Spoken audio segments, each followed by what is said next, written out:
Multiples Inc. was very much a child of its time. It brought up this enthusiasm, this idea of a world which was changing, also of an art world which was changing, promoting a new type of art and answering to this idea that art could be really read and looked at by anybody around.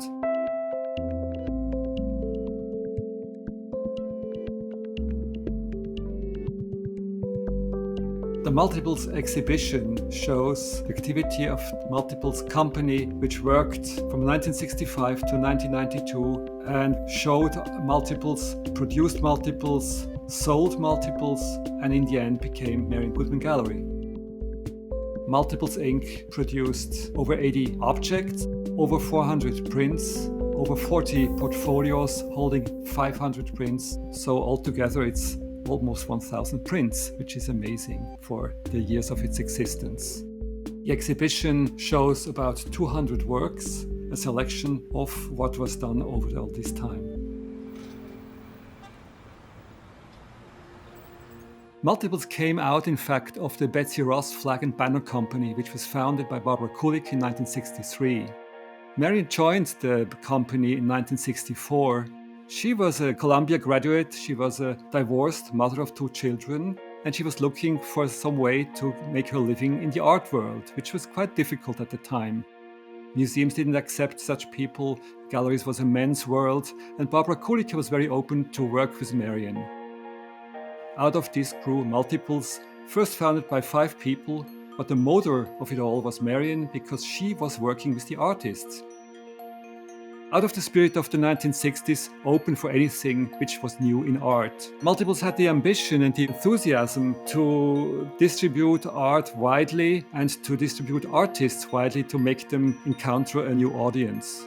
The beginnings of Multiples were very much characterized by pop art on the one hand, Roy Lichtenstein, James Rosenquist, the famous Mao portfolio by Andy Warhol, but also the artists of op art and Arakawa from Japan. Already in 1967, Multiples published editions of Solowit and Robert Smithson, artists which were just emerging at the time. And both of them did key works for Multiples, works which in a way prefigured what they were doing afterwards. Very early, she published Edward Rouchet, Larry Bell, and other West Coast artists. Marcel Brodars, Richard Hamilton, important European artists.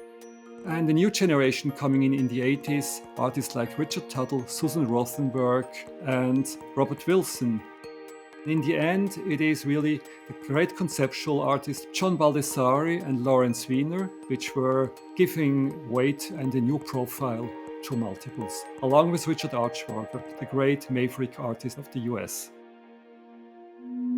The first edition of Multiples was very ambitious and particular, 4 on plexiglass, 4 artists, all of them working on plexi. For Barnett Newman and Philip Guston, plexiglass was like a surface they would do a painting on. And in a way, their works are paintings on plexiglass.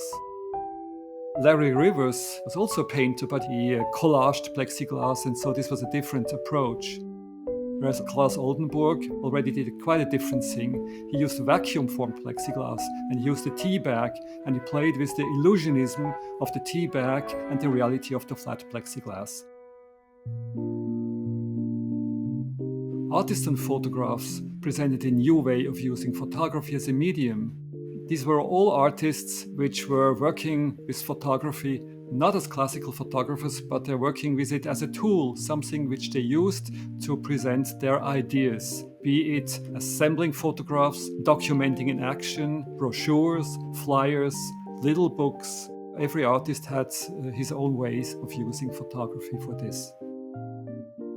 Most of all, Multiples was very open to new materials.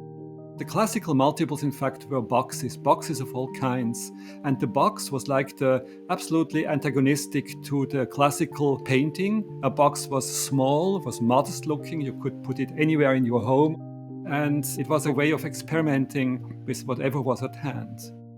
Marian went through New York looking out for small manufacturers, small companies which had this or that item which were useful for their productions. And these were not art manufacturers, these were just manufacturers doing this or that for practical things like what you find on Canal Street. So, for instance, for the jewelry, they found a manufacturer which did badges for the US Army, and he did for them the jewels by Roy Lichtenstein and Jack Youngerman.